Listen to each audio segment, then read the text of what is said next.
होगी atomic radius. Atomic radius का trend बताओ अनुभव, पीरियड में क्या पढ़ा है, ग्रुप में क्या पढ़ा है? पीरियड में डिक्रीज होता है, ग्रुप में इंक्रीज होता है। पीरियड में कोई एक्सेप्शन रुमानी, पीरियड में कोई एक्सेप्शन? नोबल गैसेस, क्या है एक्सेप्शन नोबल गैसेस में? सबसे बिगेस्ट होता है। रीजन क्या है? इनके वनरेबल रेडियस होते हैं। ठीक है, कोई फर्स्ट ट्रांजिशन सीरीज में पीरियड में जाते हुए एक्सेप्शन, फर्स्ट ट्रांजिशन सीरीज में साइज सेम होता है, कॉपर जिंक का बड़ा हो तो मिडिल तक डिक्रीज होता है। उसके बाद आयरन कोबाल्ट निकल सेम रहता है, कॉपर जिंक का क्या होता है? बिगर हो जाता है। ठीक है आदित्य पाल, ग्रुप में बेटा एक एक्सेप्शन है ट्रांजिशन सीरीज में 1 से 2, 2 से 3,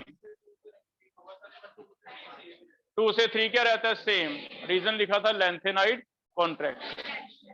ठीक है, ये ग्रुप में एक्सेप्शन पढ़ा है हमने, याद है? यही था ग्रुप में, और तो कोई नहीं है ग्रुप में। हाँ, एक्सेप्ट स्कैंडियम विटरियम लैंथेनम, बाकी सभी में होता है।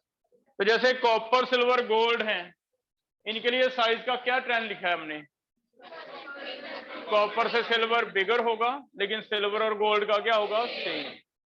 जिंक कैडमियम मरकरी, जिंक से कैडमियम बिगर होगा, लेकिन कैडमियम मरकरी का क्या होगा? सेम। ठीक है, यहां तक लिख लिया था। फिर हमने पढ़ा केटाइन का रेडियस। केटाइन और एटम में कैसे कंपैरिजन होता है? रेडियस क्या होगा केटाइन का? स्मॉल होगा। केटाइन का रेडियस स्मॉल होता जाएगा, क्योंकि केटाइन में प्रोटॉन्स उतने ही रहते हैं, इलेक्ट्रॉन कम हो जाते हैं, तो अट्रैक्शन ज्यादा हो जाती है, जिससे साइज कॉन्ट्रैक्ट हो जाता है। लेकिन अनाइन का रेडियस बड़ा। तो बताओ Fe2 and Fe3 hand raise करो। Fe2 Fe3 पॉजिटिव, साइज का क्या ट्रेंड रहेगा?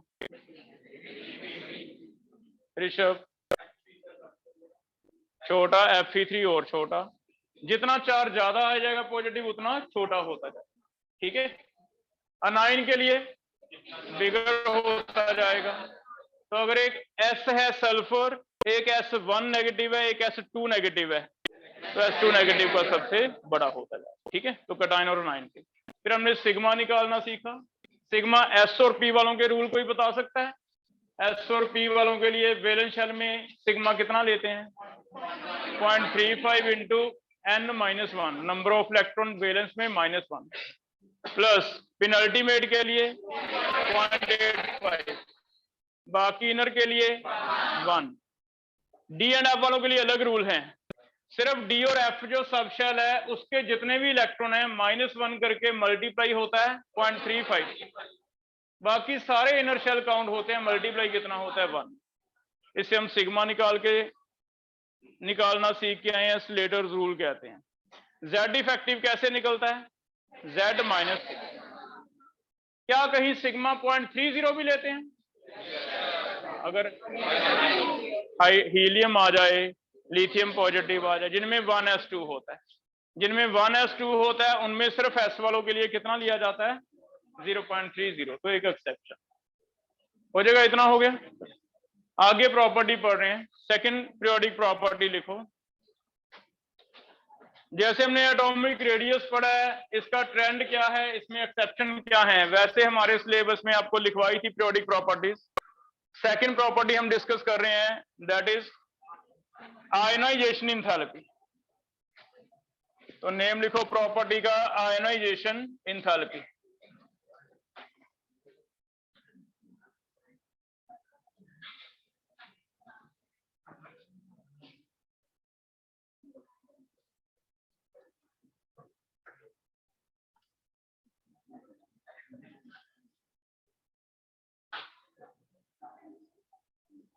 आयनाइजेशन एंथैल्पी,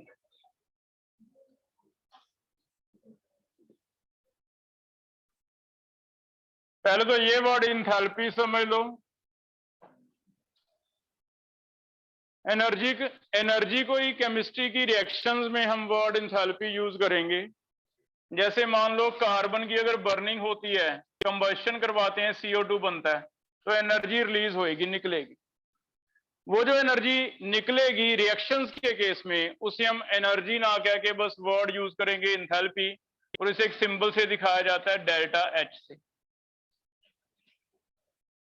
और डेल्टा एच में आगे एक फायदा हमें ये हो जाता है कि इसमें हमने साइन लगा दिए दो तरह के, या तो डेल्टा एच नेगेटिव होगा या फिर डेल्टा एच पॉजिटिव होगा।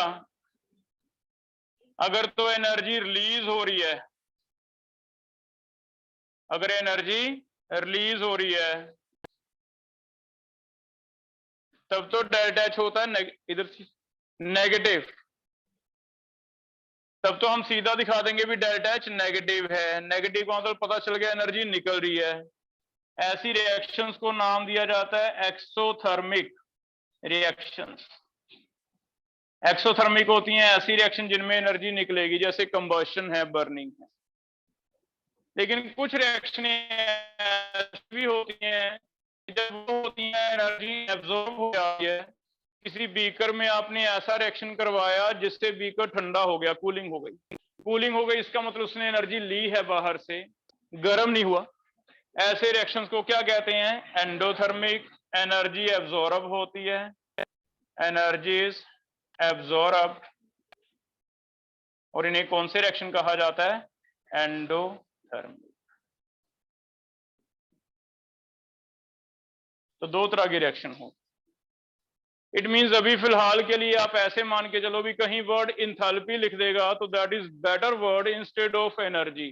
केमिस्ट्री में रिएक्शन में एनर्जी बोलने की बजाय बस वर्ड क्या बोलेगा? इंथैल्पी बोल देगा। इतना फर्क है, और कोई बहुत ज्यादा बड़ा डिफरेंस नहीं है ना। हम बोले आयनाशन एनर्जी, लेकिन आज से बोलेंगे आयनाशन इंथैल्पी। 10 तक बोलते थे आयनाशन एनर्जी, +1 में क्या बोलेंगे? आयनाशन इंथैल्पी। कोई बहुत बड़ा फर्क नहीं है दोनों, ठीक है। तो यहाँ हम इंथैल्पी की बात करेंगे, आयनाशन इंथैल्पी। अब आते हैं ये होता क्या है, प्रोसेस क्या है, इसे समझते हैं। इंथैल्पी वर्ड तो समझ आ गया, कोई ज्यादा बड़ा चेंज नहीं है। एनर्जी कोई क्या कह रहा है? इंथैल्पी है क्या? आयनाशन इंथैल्पी। मान लो हम सोडियम की बात करते हैं, तो सोडियम बाहर वाले शेल में 1 इलेक्ट्रॉन पड़ा है, के में 2, एल में 8, 1। आयनाशन का मतलब ये रहता है कि अगर मैं सोडियम से सोडियम पॉजिटिव बना दूं तो ये आयन बन गया। आयन बन गया तो प्रोसेस को क्या कह देंगे? आयनाइजेशन। लेकिन ये आयन बना कैसे? इसमें हमने ये बाहर वाला इलेक्ट्रॉन जो बाहर वाले शेल में पड़ा था वो निकाला है। बाहर वाले शेल में से 1 इलेक्ट्रॉन निकाल के इसका कॉन्फ़िगरेशन 2-8 रह गया, तभी आयन बना। इट मींस आयनाइजेशन क्या है? किसी का आयन बनाना। आयन बनाना कैसे है? अगर मैं आउटर मोस्ट इलेक्ट्रॉन निकाल दूं, आउटर मोस्ट इलेक्ट्रॉन निकाल दूं तो वो आयन बन जाएगा। इस प्रोसेस को क्या कह देंगे? आयनाइजेशन। आयनाइजेशन प्रोसेस हो गई। अगर ये प्रोसेस है, कोई ना कोई रिएक्शन है केमिस्ट्री में, तो इसमें भी एनर्जी या तो निकलेगी या लगेगी। वो जो एनर्जी जो इसमें निकलती है या लगती है, उस एनर्जी को क्या कह देंगे? आयनाइजेशन एनर्जी, या बेटर वर्ड क्या है? इंथैल्पी। ठीक है। इस प्रोसेस में अगर देखा जाए, सोडियम के पास सेंटर पे 11 प्रोटॉन्स हैं, पहले शेल में 2 इलेक्ट्रॉन्स हैं, दूसरे में 8 हैं, तीसरे में 1 है। सबसे जल्दी जो इलेक्ट्रॉन निकल सकता है वो निकलेगा जिसका अट्रैक्शन सबसे कम है, जो मोस्ट वर्ड यूज होता है, most loosely bound. Loosely bound का मतलब है कि न्यूक्लियस के साथ अट्रैक्शन तो सभी की है, लेकिन कौन सा ऐसा है जिसकी अट्रैक्शन सबसे कम है? तो मुझे लगता है न्यूक्लियस का सबसे ज्यादा अट्रैक्शन 2 इलेक्ट्रॉन नजदीक है, इसके लिए है। जैसे से दूर जाएंगे अट्रैक्शन कम होगा, तो सबसे मोस्ट लूजली बाउंड ये हो गया। ये जो मोस्ट लूजली बाउंड इलेक्ट्रॉन है, इसकी अट्रैक्शन सबसे कम है। अगर मैं इसे निकालना चाहता हूं तो मुझे बाहर इसे खींचना पड़ेगा, क्योंकि न्यूक्लियस अपनी तरफ खींच रहा है। मैं इसे बाहर की तरफ खींचूंगा तभी निकलेगा। मैं इस बाहर वाले मोस्ट लूजली बाउंड इलेक्ट्रॉन को अगर निकाल दूं तो क्या ये आयन बन जाएगा? आयन बन जाएगा तो आयनाइजेशन हो जाएगी। आयनाइजेशन हो जाएगी तो जितनी भी एनर्जी लगेगी उसे क्या कह देंगे? आयनाइजेशन एनर्जी या आयनाइजेशन इंथैल्पी। अब तुम बताओ कि इस इलेक्ट्रॉन को एनर्जी देनी पड़ेगी बाहर से या अपने आप निकल जाएगा? देनी पड़ेगी। इट मींस आयनाइजेशन एनर्जी क्या है? एनर्जी देनी पड़ती है। किसे निकालने के लिए? ये आपकी लिमिटेशन कह लो, ये आपकी मजबूरी है कि ऐसा नहीं कि आप ऐसे हाथ डाल के निकाल लोगे, अपने आप निकलेगा। कौन सा? बाहर वाला ही निकलेगा। तो इलेक्ट्रॉन निकालने के लिए एनर्जी देनी पड़ती है। कौन से इलेक्ट्रॉन को? मोस्ट लूजली बाउंड को। कहां से? आउटर मोस्ट शेल से। वो जो एनर्जी लगेगी, साइन पॉजिटिव आ जाएगा क्योंकि लग रही है। उस एनर्जी को हम नाम क्या दे देंगे? Ionization energy. तो हर एक एटम में बाहर वाले शेल से मोस्ट लूजली बाउंड इलेक्ट्रॉन निकालने में एनर्जी चेक करेंगे एक्सपेरिमेंटली। जितनी जितनी आती जाएगी वो नोट करते जाएंगे, उससे क्या कहेंगे? Ionization energy. एक्सपेरिमेंट कैसे करना है? आपको कुछ नहीं करना, आपको इसे हीट करना है। आपको सोडियम के वेपर्स गैसियस फेज में एटम एक वेसल में लेके हीट करना है। सोचो स्पेक्ट्रम में क्या होता था? जैसे ही मैं हीट करता था इलेक्ट्रॉन को, तो एक्साइट होके लोअर से कहां जाता है? हायर में। अब मान लो लोअर से हायर हायर चला जा रहा है, कभी ना कभी इन्फिनिटी पे चल जाएगा। और अगर वो इन्फिनिटी पे चला गया मींस बाहर निकल गया। बाहर निकल गया तो क्या हो गई? आयनाइजेशन। मींस एक्सपेरिमेंट करके मेजर करना भी कोई मुश्किल काम नहीं है। आपको एक वेसल में गैसियस एटम बंद करके हीट करते जाना है, हीट करते जाना है, जब तक वो पॉजिटिव ना बन जाए, आयन ना बन जाए। कितनी हीट आपने दे दी आयन बनाने तक, उसे नोट कर लेना है। उसे क्या कहेंगे? Ionization enthalpy. हो जाएगा बेटा? तो आयनाइजेशन एंथैल्पी है क्या? एनर्जी है। बाहर वाले शेल में से इलेक्ट्रॉन निकालने में कितनी लगती है? मेजरमेंट कैसे होती है? कुछ नहीं करना, हीट करते जाओ, कभी ना कभी आयन बन जाएगा, उसे नोट कर लो।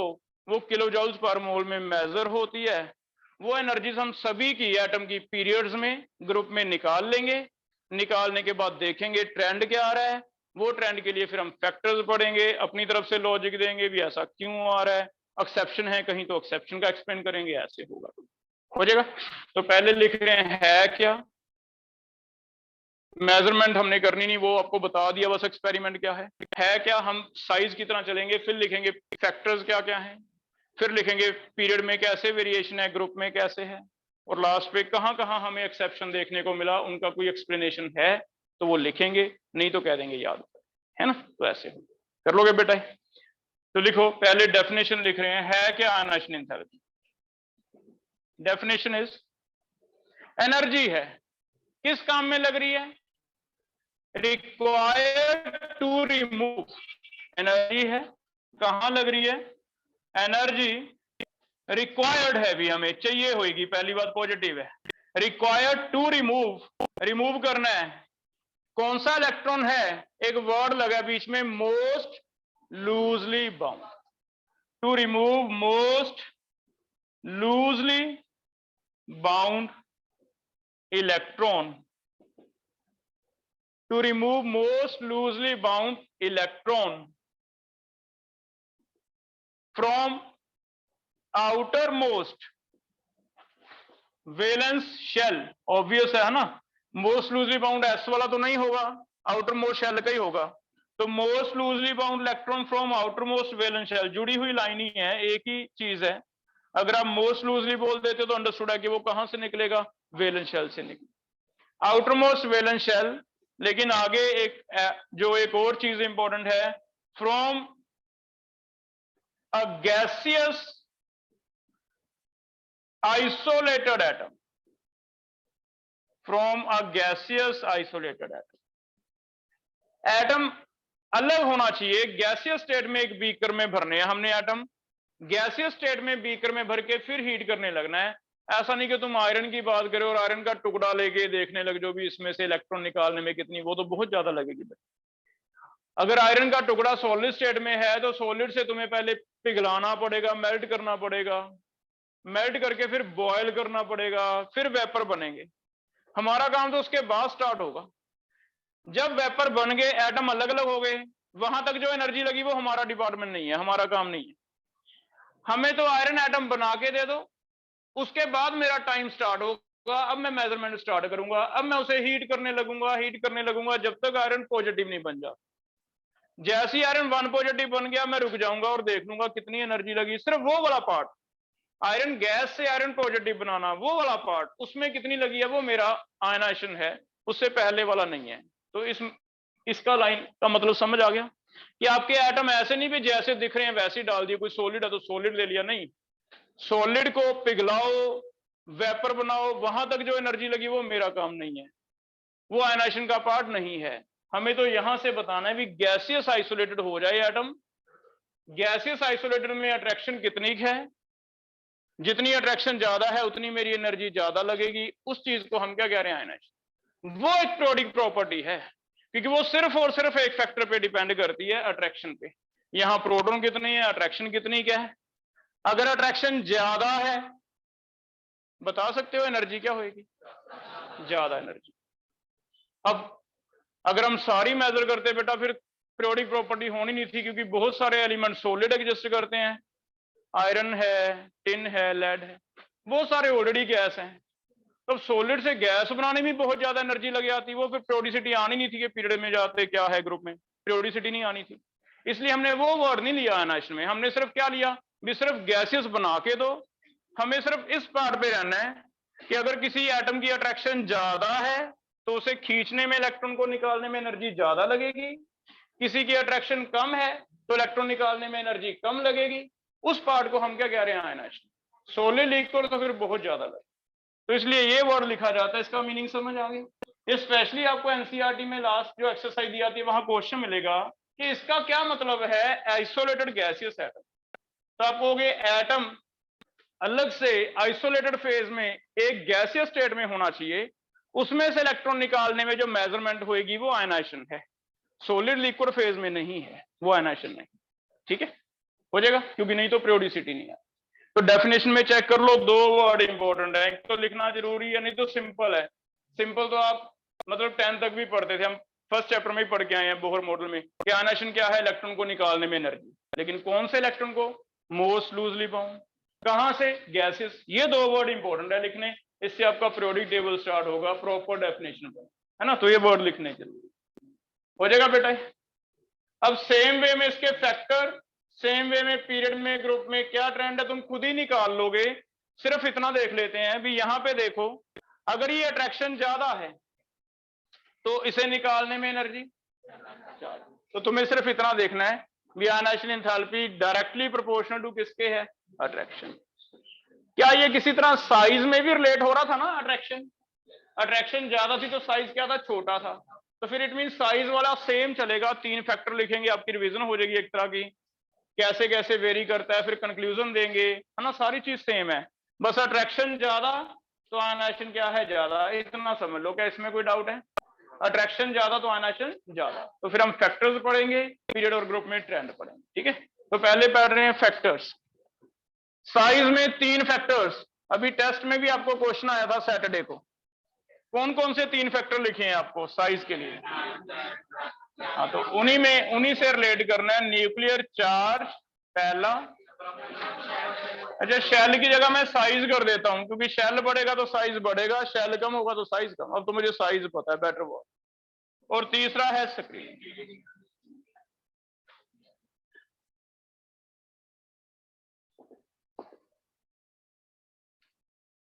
पहला फैक्टर कौन बता रहा है, न्यूक्लियर चार्ज अगर ज्यादा है, साइज नहीं, इसमें आयनाइजेशन, न्यूक्लियर चार्ज ज्यादा है तो यहां से देखो, यहां अगर चार्ज ज्यादा है तो अट्रैक्शन ज्यादा है, टाइट पकड़ा हुआ है, तो इसे निकालने में एनर्जी क्या लगेगी, ज्यादा। तो न्यूक्लियर चार्ज ज्यादा मींस अट्रैक्शन ज्यादा, अट्रैक्शन से आयनाइजेशन ज्यादा होगी, अट्रैक्शन कम होने से आयनाइजेशन क्या होगी, कम। तो पहला ऐसे आ जाए। ठीक है, तो पहला अगर कभी न्यूक्लियर चार्ज बढ़ेगा पीरियड में या ग्रुप में, तो तुम्हें देखना है भी अट्रैक्शन बढ़ेगी तो आयनाइजेशन बढ़ेगी। ठीक है, कोई डाउट है इसमें। सेकंड बताओ, अगर साइज बड़ा हो जाए तो अट्रैक्शन कम हो जाएगी, क्योंकि दूर चला गया इलेक्ट्रॉन।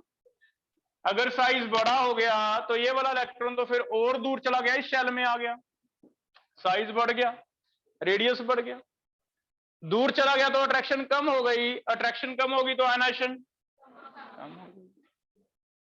2 फैक्टर हो गए। तीसरा फैक्टर, स्क्रीनिंग बढ़ गई तो रिपल्शन बढ़ गई। स्क्रीनिंग का मतलब ही रिपल्शन है, स्क्रीनिंग बढ़ी, रिपल्शन बढ़ी तो अट्रैक्शन क्या हो गई, कम, इनवर्स आ गया। फिर आयनाइजेशन भी क्या आ जाएगा। तो सिर्फ अट्रैक्शन को आप देखो क्या होगा, उससे रिलेट कर लो। अट्रैक्शन बढ़ती है तो आयनाइजेशन बढ़ती है, अट्रैक्शन कम होती है तो आयनाइजेशन कम। क्या ट्रेंड आ गया बेटा। अब हम पीरियड में और ग्रुप में कंक्लूजन दे देते हैं क्या होगा। पहले एक्सपेक्टेड लिखेंगे, फिर लिखेंगे इसमें एक्सेप्शंस कहां कहां हैं। पहले लिख लो पीरियड में जाते हुए, पहले लिख रहे हैं ट्रेंड इन पीरियड। पीरियड में हम लिथियम बेरिलियम सेकंड पीरियड ले लेते हैं। तुम्हें तीनों फैक्टर लिखने हैं। पहले लिखोगे न्यूक्लियर चार्ज क्या हो रहा है, पहला केस। अगर पीरियड में हम लेफ्ट टू राइट जाते हैं तो न्यूक्लियर चार्ज क्या हो रहा है, न्यूक्लियर चार्ज बढ़ रहा है। अब यहां पे ये सबको क्लियर है, न्यूक्लियर चार्ज बढ़ रहा है तो अट्रैक्शन बढ़ेगी तो आयनाइजेशन बढ़ेगी। तो पहला ट्रेंड आ गया कि left to right nuclear charge increase so ionization should increase. ये तो कह रहा है इंक्रीज होना चाहिए, लेकिन जैसे हमने साइज में किया था, तीन फैक्टर देखेंगे, तीन में से दो जो कहेंगे डोमिनेटिंग, उनकी बात माननी चाहिए। पहला आ गया।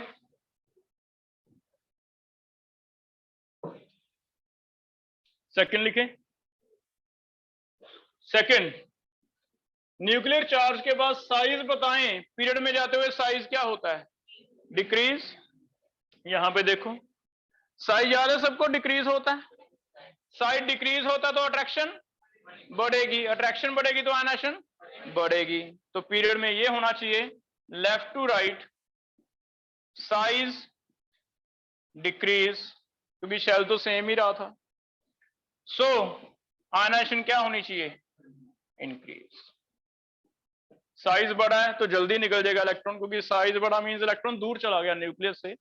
जितना न्यूक्लियस की पहुंच से दूर उतना ही निकालना इजी है हमारी, है ना। दो हो गए। थर्ड, स्क्रीनिंग बताओ कि पीरियड में जाते हुए स्क्रीनिंग का इफेक्ट नेग्लिजिबल आता है। स्क्रीनिंग क्या मैं ऐसे लिख लूं, इंक्रीज स्लाइटली। मैं इंक्रीज स्लाइटली इसलिए लिख रहा हूं क्योंकि अब आपको पता है भी बाहर वाले शेल में भी इलेक्ट्रॉन अगर ऐड होता था तो उसकी कंट्रीब्यूशन 0.35 रहती थी, याद है। तो अब हम एग्जैक्टली नेग्लिजिबल ना लेके स्लाइटली वर्ड यूज कर लेते हैं, ज्यादा अच्छा लगेगा, क्योंकि हम पढ़ा इस लेटर रूल। तो बाहर वाले शेल में अगर इलेक्ट्रॉन आता है तो स्क्रीनिंग ज्यादा फर्क नहीं पड़ता, ठीक है, लेकिन हाँ लिखने में ऐसे लिख देते हैं इंक्रीज स्लाइट, हो जाएगा। ये चीज समझ आ रही। अगर स्क्रीनिंग बढ़ती है स्लाइटली तो रिपल्शन भी थोड़ी बहुत बढ़ेगी। रिपल्शन थोड़ी बहुत बढ़ेगी मींस अट्रैक्शन कम होएगी, अट्रैक्शन कम होएगी तो आयनाइजेशन कम होएगी।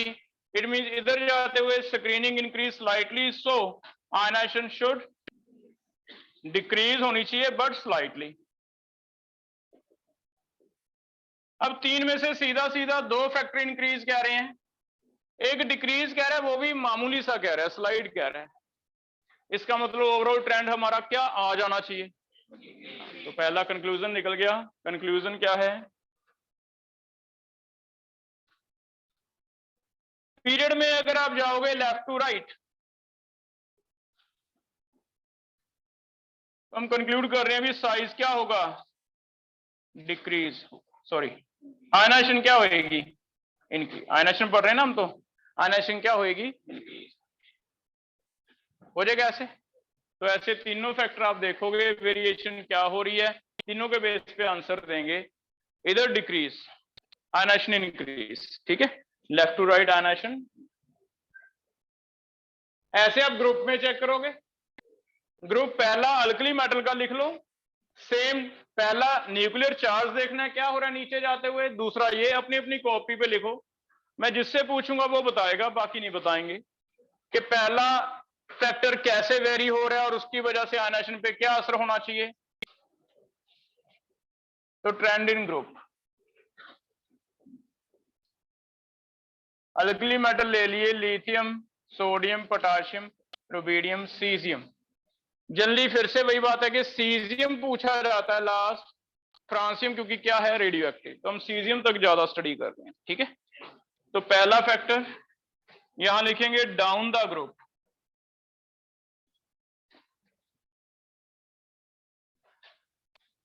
Nuclear charge dash, so ionization energy dash. Second factor, ये डैश आपने भरना है। Second, down the group size increase या डिक्रीज आपने देखना है, सो आयनाइजेशन एनर्जी भी क्या होगी वो आपने देखना है। और third, down the group screening क्या हो रही है, सो आयनाइजेशन क्या होगी। ये तीन फैक्टर चेक।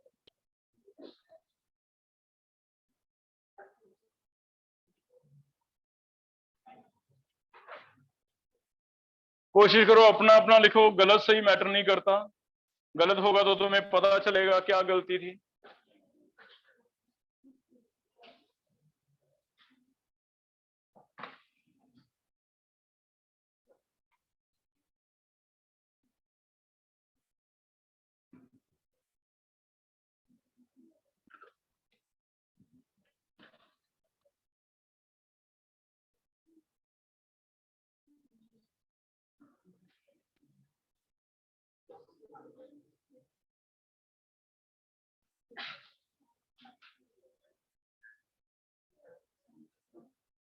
पहला किसने लिख लिया, अविया।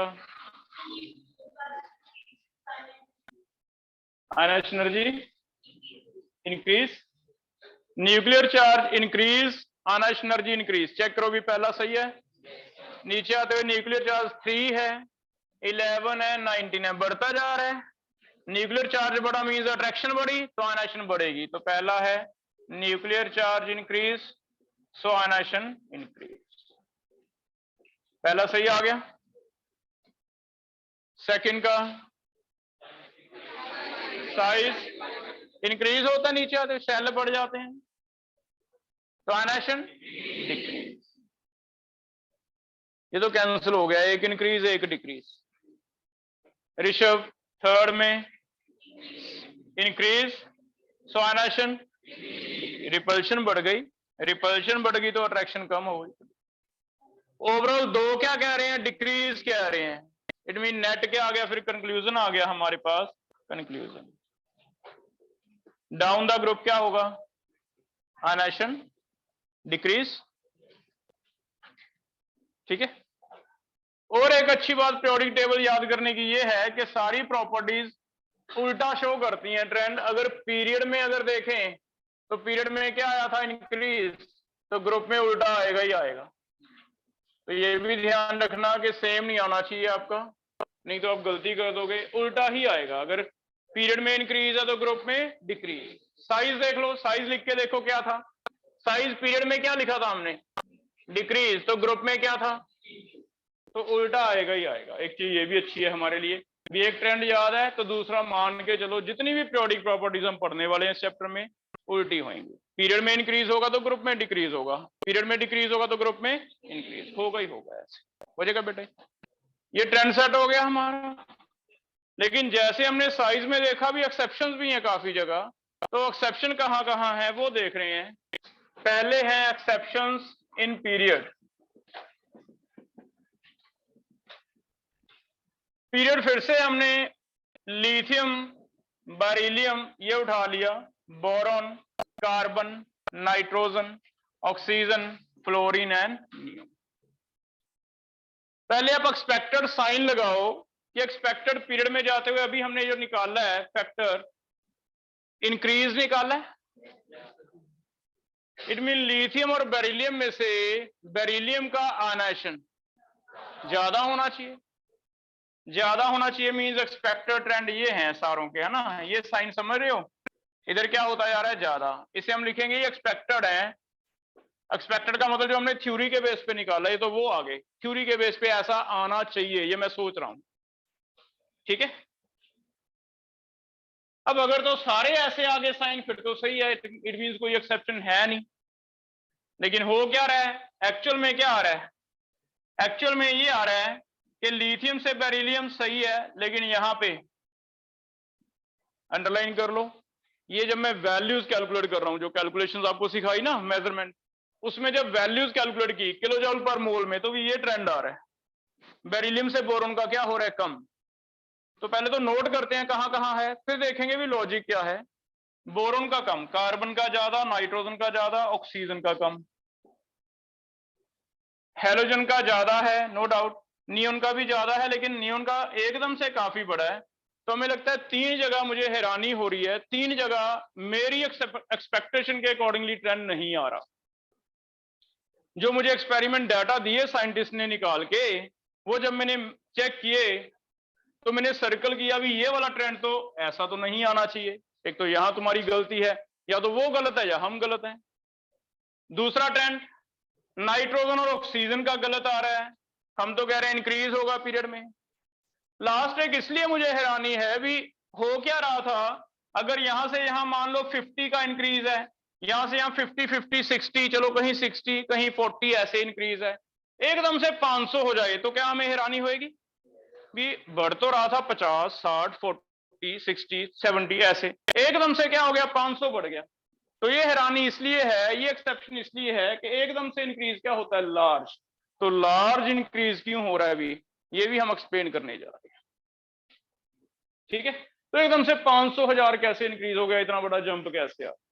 क्लियर? अब इसका फिर उससे हमने लॉजिक पूछा भी, या तो तुम गलत हो या फिर इसका रीजन बताओ क्या है, क्यों ऐसे हो रहे हैं। तो वो लॉजिक दे रहा है हमें। लॉजिक यहां से स्टार्ट हो रहा है नियोन से। पहला केस है, पहले तो ये याद करना है भी, noble gases has exceptionally higher ionization energy. Exceptionally higher का मतलब जितनी आप सोच रहे हो भी, चलो हेलोजन तक जाते आते मान लो किसी की हेलोजन तक जाते आते 560 हो गई, तो मैं सोच रहा था चलो 610 हो जाएगी, 620 हो जाएगी, हो क्या रहा है 1100 हो गई। अभी 1100 कैसे हो गई, 400 300 500 वाली लाइन में था, आ गया क्या 1100। तो मैंने उससे पूछा भी इसका कोई लॉजिक दो, नोबल गैसेस का क्यों ज्यादा कह रहे हो। अब वो लॉजिक हमें देख रहा है, देखते हैं हमें पसंद आ गया तो फिर मान लेंगे इसे। क्या लॉजिक दे रहा है वो, कहता क्या नोबल गैसेस कभी रिएक्ट करती हैं? क्या कभी सुना है भी नियोन का नियोन पॉजिटिव बना हो? नहीं होता ना। क्या रीजन है? रीजन कहता कॉन्फ़िगरेशन में लाई करता है, क्योंकि इन सभी की कॉन्फ़िगरेशन स्टेबल है, पीछे रहता है NS2 NP6। क्या हमने कहीं पढ़ा है भी स्टेबल कॉन्फ़िगरेशन फुली फिल्ड और पार्टली हाफ फिल्ड, पढ़े थे ना। तो फिर नोबल गैसेस का लॉजिक ये रहता है भी, नोबल गैसेस एक्चुअल में रिएक्ट क्यों नहीं करती, पॉजिटिव नेगेटिव क्यों नहीं बनाते। ऑक्टेट रूल पढ़ते थे कहीं 10th में कि हर कोई कितने करना चाहता है, 8। हर कोई चाहता है नोबल गैस जितने हो जाएं, फुली फिल्ड कॉन्फ़िगरेशन है। और फुली फिल्ड कॉन्फ़िगरेशन हमने कहीं पढ़ा है स्ट्रक्चर ऑफ एटम में कि fully filled and half filled stable होते हैं। कोई रीजन बताओ। जहां हमने क्रोमियम और कॉपर का एक्सेप्शन कॉन्फ़िगरेशन आपको बताया था, तो वहां 2 रीजन बताए थे कि फुली फिल्ड और हाफ फिल्ड, दो ये दोनों कुछ ज्यादा ही स्टेबल कॉन्फ़िगरेशन माने जाते हैं। क्या रीजन थे, क्या लॉजिक? पहला सिमेट्री, दूसरा एक्सचेंज, याद है। तो हमें ये पहले लिख आए कि अगर कहीं हाफ फिल्ड आ जाए या कहीं फुली फिल्ड आ जाए, उनकी स्टेबिलिटी ज्यादा होएगी, हाफ फील्ड से भी ज्यादा फुली फील्ड, ऑब्वियस है ना। तो उनकी स्टेबिलिटी क्या होएगी, ज्यादा। तो हमने एक लॉजिक दिया है, कहीं भी ये ट्रेंड आ रहा है भी हाफ फील्ड या फुली फील्ड आ रहा है, तो उसमें स्टेबिलिटी ज्यादा। अब जो कॉन्फ़िगरेशन ज्यादा स्टेबल है, उसका मतलब ये है कि वो एटम चाहता ही नहीं मैं लूज करूं, चाहता नहीं तो वो रजिस्ट करेगा। जब आप निकालने की कोशिश करोगे ना, तो वो फाइट करेगा, वो लूज नहीं करता अपना इलेक्ट्रॉन, उसे पता नहीं तो मैं क्या हो जाऊंगा, अनस्टेबल।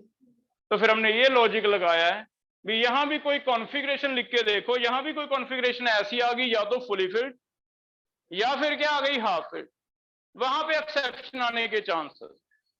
तो अगर तीनों में ये ट्रेंड लग गया, फिर तो हमें लॉजिक मानना ही पड़ेगा। तो पहले नोबल गैस में तो सही हो गया अभी, क्योंकि इसकी कॉन्फ़िगरेशन क्या है, फुली फिल्ड। पहला केस। तो हमें आज अभी नोबल गैस में एकदम से ऐसे कैसे जंप होया था, अभी डबल ही होगी आयनाइजेशन, तो हम कहेंगे due to its fully filled stable configuration. Clear है? सेकंड एक्सेप्शन कहां दिख रही है आपको, ये दिख रही है नाइट्रोजन ऑक्सीजन। नाइट्रोजन की ज्यादा है, होनी चाहिए थी कम। अगर किसी की ज्यादा है एक्सपेक्टेड से, तो वो कह रहा है भी वहां कॉन्फ़िगरेशन क्या होएगी, स्टेबल। लिख के देख लो, अगर नाइट्रोजन का कहीं तुम्हें लगता है भी हाँ ये स्टेबल पड़ा है, हमने लिख के देखना। नाइट्रोजन का कॉन्फ़िगरेशन कौन बताएगा? 7 है, 1s2, 2s2, 2p3 है ना, और 2p3 ऐसे भरते थे 2px1, 2py1। इसे मैं हाफ फील्ड कहता था, तो हाफ फील्ड भी क्या है, ज्यादा स्टेबल है। ज्यादा स्टेबल होने की वजह से नाइट्रोजन भी जल्दी से लूज नहीं करता। नाइट्रोजन, सोचो तुम्हारी एयर में नाइट्रोजन है, क्या कभी आग पकड़ता है? हम ऐसे बर्न करते रहते हैं, कितनी आग लगा दी, क्या कभी नाइट्रोजन को आग लगी? नाइट्रोजन बहुत ही कम स्टेबल है बेटा, ये भी नोबल गैस की तरह ही है, रेयर ही है कि कभी रिएक्ट करेगा, वो भी एक्सट्रीम कंडीशन पे। तभी तो हम सेफ हैं सारे, इनर्ट एटमॉस्फेयर मिला हुआ है नाइट्रोजन का। तो नाइट्रोजन का भी क्या रीजन है कि लूजर गेन नहीं करता? रीजन इज इसका हाफ फील्ड स्टेबल। यहां भी लग गया। तीसरा भी चेक कर लो, अगर तीसरे पे भी यही लॉजिक लग गया फिर तो बेस्ट है। हम एक चीज माइंड में बिठा लेंगे भी, अगर किसी का कॉन्फ़िगरेशन स्टेबल है तो वहां पे आयनाइजेशन एक्सेप्शन शो करेगा, थोड़ी सी बढ़ जाएगी। तीसरे में क्या, बेरिलियम का ज्यादा कह रहा है, वो बेरिलियम का एक्सपेक्टेड से जितना मैं सोच रहा हूं उससे ज्यादा है। क्या बेरिलियम में कोई ऐसी बात आ रही है भी स्टेबिलिटी लग रही हो तुम्हें? क्या कॉन्फ़िगरेशन है, बन जाएगी बात फिर ये भी।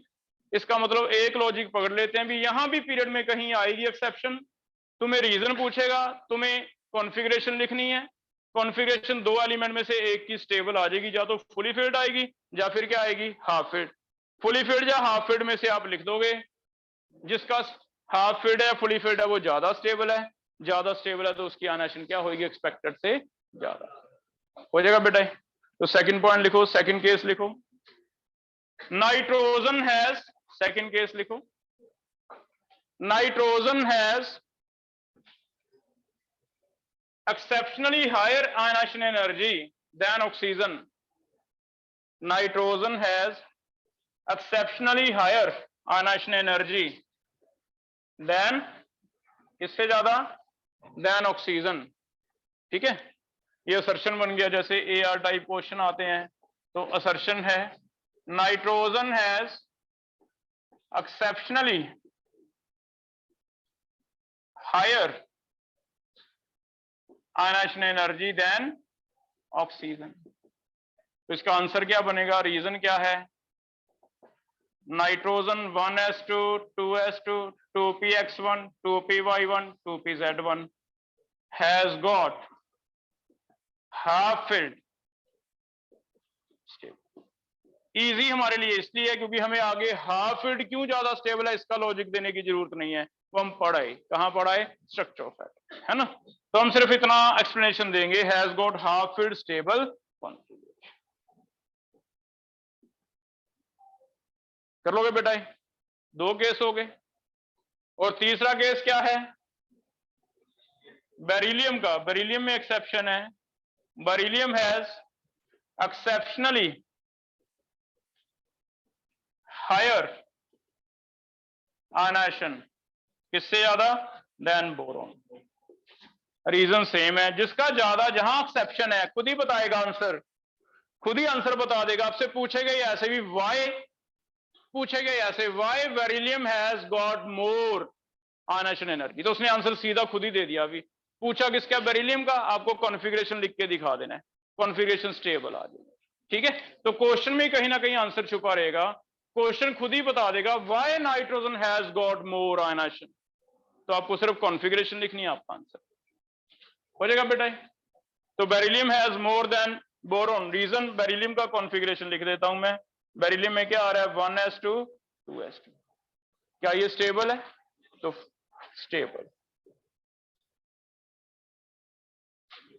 हो जाएगा बेटा, कर लोगे। अब इसका ओवरऑल ऑर्डर लिख रहे हैं, ओवरऑल ऑर्डर फिर ये होगा भी बेरिलियम और बोरॉन में से किसे ज्यादा आगे रखना चाहिए मुझे। अगर इधर जाते हैं बढ़ती है, तो क्या मुझे इनकी सीट नहीं एक्सचेंज कर देनी चाहिए?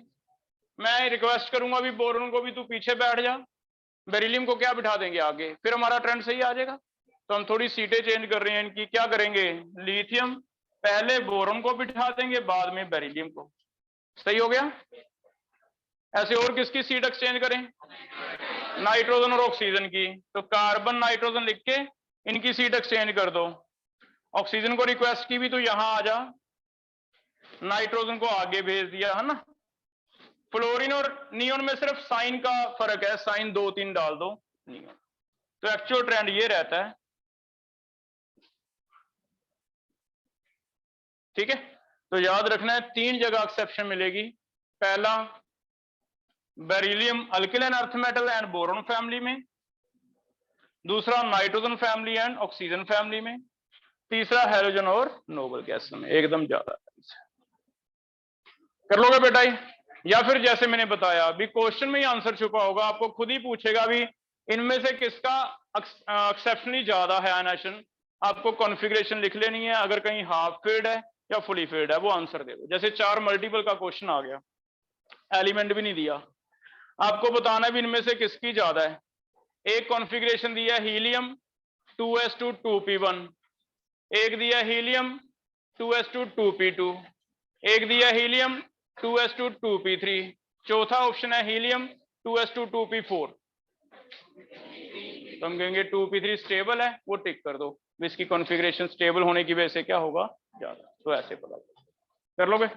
लेकिन एक चीज और ध्यान रखनी है कि स्टेबल होने से ऐसा नहीं भी सबसे ही आगे लिख दो तुम, सिर्फ आगे वाले से एक फर्क पड़ेगा, एक स्टेप ही आगे जाता है।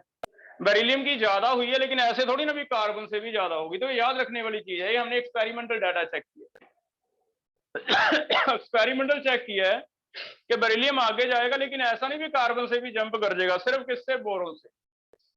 नाइट्रोजन आगे जाएगा सिर्फ किससे, ऑक्सीजन से। ये याद रखना कि सिर्फ एक स्टेप ही आगे जाता है, ऐसा नहीं कि सारों से आगे जाएगा, एक सिर्फ आगे वाले से आगे चल जाएगा, है ना। ऐसे ये ध्यान कर लोगे। ये तो है बेटा पीरियड में एक्सेप्शन। तो पीरियड में जाते हुए एक ये ध्यान रखना, अगर तुम्हें पूछता भी कहाँ कहाँ एक्सेप्शन है तो कॉन्फ़िगरेशन लिख लो। यहाँ स्टेबल है वहां साइन उल्टा कर दो, यहाँ तुम्हें लगे स्टेबल है वहां साइन उल्टा कर दो, बाकी सीधा चलता है। अब तुम खुद ऐसे साइन लगा के देखो। सेकंड पीरियड लिखो, नहीं थर्ड पीरियड। थर्ड पीरियड कौन सा है? लिथियम की जगह स्टार्ट करेंगे सोडियम से। पहले तो पीरियड कोई मुझे बताओ, सोडियम के बाद मैग्नीशियम के बाद एल्यूमिनियम के बाद आर्गन तक लिखो, एक लाइन में लिखो, सोडियम मैग्नीशियम एल्यूमिनियम ऐसे लिखो आर्गन तक। फिर खुद सोचो भी साइन कहां कहां उल्टे आएंगे। वैसे तो इंक्रीज होना चाहिए, बीच में देखो कहां कहां तुम्हें साइन उल्टे लगाने हैं। पूरे ग्रुप का ट्रेंड बन जाता है बेटा। यहां अगर बेरिलियम था तो बेरिलियम के नीचे जो एलिमेंट होगा उसका होगा।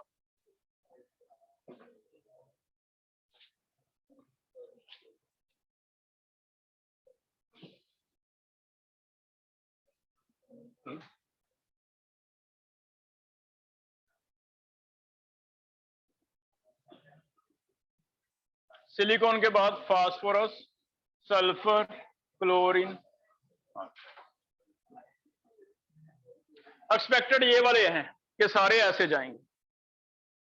कहां कहां साइन उल्टा है मुझे वो बता दो। आपको ऐसे बताना है भी सर सोडियम और मैग्नीशियम के बीच में साइन उल्टा है, ऐसे बोल के बताना है। पहला एक्सेप्शन कहां आ रहा है? मैग्नीशियम और एल्यूमिनियम के बीच में आ रहा है, यहां साइन उल्टा है, बाकी नॉर्मल है। आगे बताओ, फॉस्फोरस और सल्फर में साइन उल्टा है, बाकी नॉर्मल है। फिर उल्टा है इनमें नहीं है तो, लेकिन 3 बार लगाना। 3 बार लगाने का मतलब एकदम से राइज क्या हो रहा है, वो हो जाएगा। इसका मतलब अकेला बेरिलियम नहीं, पूरा ग्रुप आ गया। एक्सेप्शन कहां कहां है? बेरिलियम के ग्रुप की याद करनी है, बेरिलियम फैमिली की याद करनी है, नाइट्रोजन फैमिली की याद करनी है। तो ऐसे हो कर लोगे बेटा ये। तो हम खुद लिख सकते हैं ना कैसे कैसे एक्सेप्शन आ रही है। क्लियर है? सेकंड एक्सेप्शन, एक और पीरियड में एक्सेप्शन आ रही है इन ट्रांजिशन सीरीज।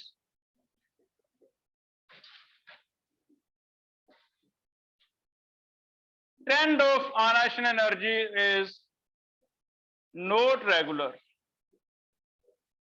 यहां कोई रेगुलर ट्रेंड ही नहीं आ रहा। अगर कोई एक आधी जगह एक्सेप्शन होता तो हम याद करवाते आपको। तो ये जब डीप लोग पढ़ेंगे तब होगा। रीजन, ट्रांजिशन सीरीज पहली मुझे कौन बताएगा कहां से कहां तक स्टार्ट होती है? स्कैंडियम, टाइटेनियम, वनेडियम, ऐसे चल रहा है जिंक। इनमें कहता कोई रेगुलर ट्रेंड ही नहीं आ रहा, कहीं बढ़ गई कहीं कम हो गई। रीजन क्या, मुझे कोई साइज का ट्रेंड बता सकता है एग्जैक्ट क्या था? पीरियड में जाते हुए प्रणवी, साइज वैसे पीरियड में जाते हुए कम होता है, तो बताओ इसमें साइज का ट्रेंड क्या रहेगा? साइज का पहले स्कैंडियम बड़ा है टाइटेनियम से, फिर आगे वनेडियम, आगे क्रोमियम, आगे मैग्नीशियम। अब सेम रह गए थे, ऑलमोस्ट सेम, फिर बढ़ गए थे। ऐसे याद आ रहा है? अब जब साइज में इतनी जगह एक्सेप्शन है तो ऑब्वियस है कि अगर साइज में एक्सेप्शन है तो आनाशन में भी क्या आएंगी? एक्सेप्शन। कैसे आएंगी? साइज से रिलेट कर लो, अगर अकेले साइज से भी आप रिलेट कर लो तो याद कर सकते हो। उल्टा है साइज का। सोचते हैं अगर साइज छोटा है तो इलेक्ट्रॉन न्यूक्लियस के क्लोज है, अट्रैक्शन क्या है?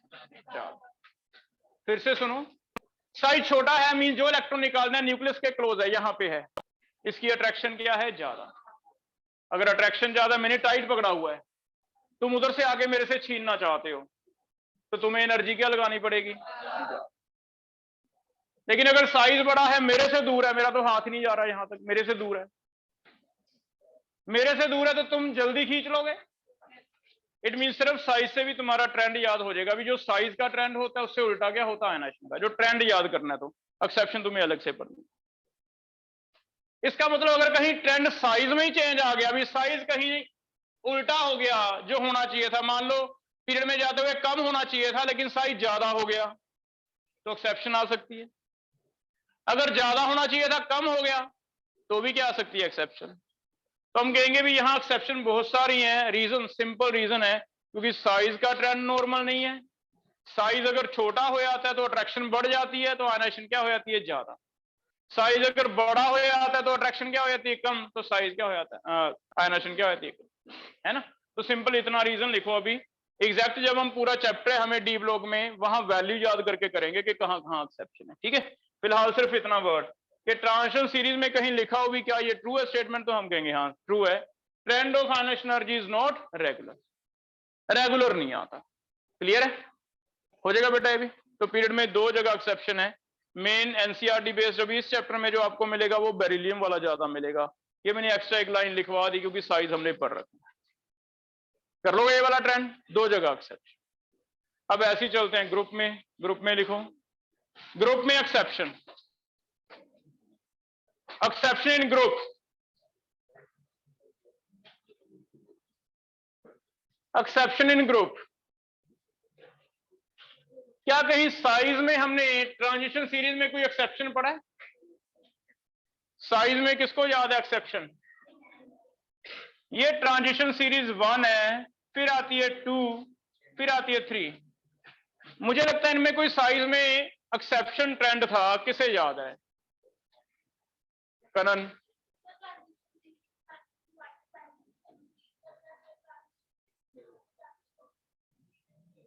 सेम रहता है, यहां सेम रहता है लेकिन पहले में इंक्रीज करता है। ग्रुप में नॉर्मल ट्रेंड क्या है? इंक्रीज।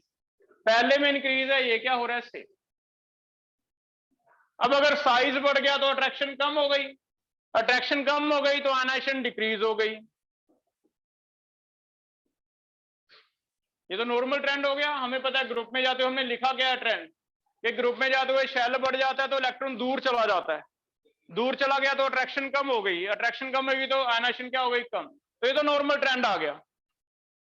लेकिन यहां साइज का ही नॉर्मल नहीं है, साइज क्या कह रहा है? सेम। अब अगर साइज सेम हो जाता है, सोचो साइज तो सेम है, मीन शेल जो बाहर इलेक्ट्रॉन खींचना है वो तो सेम ही है, लेकिन क्या न्यूक्लियस में प्रोटॉन भी सेम है? न्यूक्लियस में सेकंड से थर्ड जाते हुए एटॉमिक नंबर याद है 32 बढ़ता था। अगर 32 बढ़ता था इट मींस प्रोटॉन कितने बढ़ गए न्यूक्लियस में 32 प्लस हो गए, प्रोटॉन इतने ज्यादा हो गए, इलेक्ट्रॉन उतनी की दूरी पे ही है जितना पहले था, शेल बढ़ा नहीं, साइज नहीं बढ़ा। क्या लगता है कोई अट्रैक्शन में फर्क पड़ेगा? क्या हो जाएगा पहले से? बहुत ज्यादा बढ़ जाएगी अट्रैक्शन। साइज तो तुम कह रहे हो उतना ही है, सेंटर पे प्रोटॉन बहुत ज्यादा ऐड कर दिए तो अट्रैक्शन क्या हो गई? ज्यादा। बात समझ आ रही है? इट मीन इससे पहले वाला ट्रांजिशन स्टेट जो 2 है, 2 का ये स्ट्रक्चर था भी, साइज तो उतना भी है लेकिन प्रोटॉन x है, लेकिन इसमें प्रोटॉन कितने हैं? x प्लस 32, साइज उतना भी है। फिर x लगाओ, क्या अट्रैक्शन सेम ही रहेगी? तो ये पॉजिटिव नेगेटिव को खींचता है, ये तो ज्यादा पॉजिटिव हो गया तो ज्यादा खींचेगा, ज्यादा खींचेगा तो बताना बाहर निकालने में आयनाइजेशन तुम्हारी क्या लगेगी? ज्यादा लगेगी। इट मीन साइज अगर सेम रह गया तब भी आयनाइजेशन क्या होगी? इंक्रीज। ठीक है, तो यहां आयनाइजेशन क्या हो जाती है? तो एक ये ट्रेंड याद रखना है ग्रुप वाला कि सेकंड और थर्ड ट्रांजिशन सीरीज में ग्रुप में एक्सेप्शन है, पीरियड में जाते हुए आयनाइजेशन इंक्रीज, ग्रुप में डिक्रीज, लेकिन यहां ट्रेंड में एक्सेप्शन हो जाएगा। बेटा कर लोगे? अब फाइनली कंक्लूजन, आज जो हमने याद किया पहले इतना कर रहे हैं, पहले आपको ऐसे याद करने के लिए ऐसे बनाना है। सोचो आयनाइजेशन इधर जाते हुए क्या होगा, इधर क्या होगा, तो आप ऐसे कर सकते हो। साइज नहीं भूलने वाला बेटा, सबसे इजी प्रॉपर्टी क्या रहेगी? साइज। साइज तुम बाकी फैक्टर माइंड में से निकाल के सिर्फ इतना याद कर लो कि हर बार ग्रुप में जाते हुए शेल बढ़ जाता है, अगर नया शेल ऐड होगा तो साइज क्या होगा? साइज याद रखना मेन, साइज ग्रुप में हर बार नया शेल ऐड होता है तो साइज क्या होता है? इंक्रीज। अगर साइज ग्रुप में इंक्रीज होता है तो पीरियड में उल्टा होगा ही होगा, क्योंकि सारी प्रॉपर्टी का ट्रेंड ये है। तो साइज मेन याद करो, साइज मेन याद करने के बाद बाकी जितनी प्रॉपर्टी मैं तुम्हें सिखाऊंगा, 3 पढ़ाऊंगा, तीनों हम एक ही कंक्लूजन निकाल लेंगे लास्ट पे कि साइज के उल्टे हैं। बस बात खत्म, पूरा चैप्टर एक ही बात में खत्म हो जाएगा कि साइज का उल्टा है। अगर तुम्हें साइज का ट्रेंड याद है तो बाकी सबका उसका उल्टा लिखना है। इट मींस आयनाइजेशन उल्टा लिख दो, यहां इंक्रीज है तो यहां क्या होगा? यहां क्या होगा? अब पढ़ो कॉपी पे, ऐसे ही लिखा था हमने। नॉर्मल ट्रेंड याद रखना तो पूरे चैप्टर के बाद एक सिंपल एक लाइन का काम है कि साइज का याद कर लो, ग्रुप में इंक्रीज, पीरियड में डिक्रीज, बाकी सारा क्या है? उल्टा। इट मींस जैसे जैसे चैप्टर बढ़ता जाएगा चीजें इजी होती जाएंगी। अभी तुम्हें लग रहा है कि इतना कुछ पढ़ रहे हैं, लास्ट पे कंक्लूजन बहुत सिंपल से निकल जाएंगे, है ना? ये बात समझ आ गई? अब आते हैं इनमें आयनाइजेशन एनर्जी की एक्सेप्शन में। एक्सेप्शन में तुम्हें पहला याद रखना है स्टेबल कॉन्फ़िगरेशन इन पीरियड, पहला। दूसरा इर्रेगुलर